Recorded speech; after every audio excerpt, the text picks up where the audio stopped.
Սիրելի հայրենակիցներ, գիտեք, որ 8-րդ գումարման ազգային ժողովը ավարտում է իր աշխատանքները,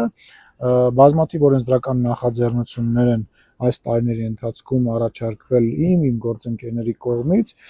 բայց կա եւս 3 օրենսդրական նախաձեռնություն, որը որ այս գումարման ազգային ժողովը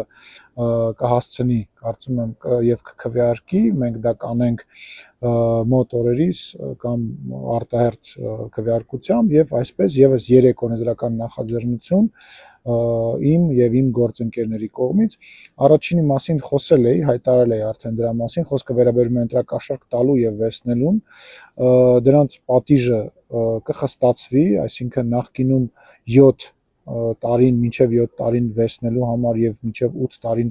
ընտրակաշառք տալու համար կխստացվի եւ կսահմանվի վերցնելու համար մինչև 9 տարի ազատազրկում, իսկ տալու համար մինչև 10 տարի ազատազրկում։ Բնական է, սա միակ գործիքը չէ, որը որ կիրառվելու է ընտրակաշառք տվողների եւ վերցնողների դեմ,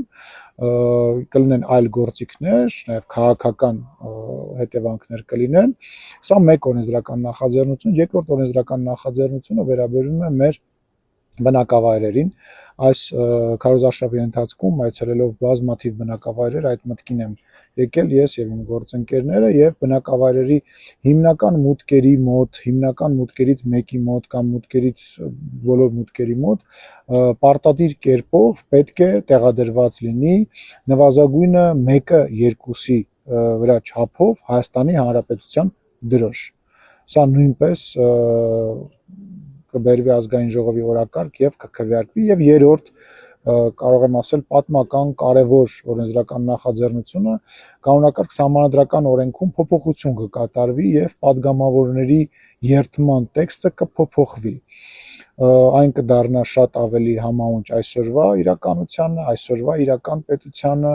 եւ մեր օրենսդրությանը, ինչպես նաեւ մեր հայ ժողովրդին բնորոշ եւ հայ ժողովրդի համար կարևոր բաների մասին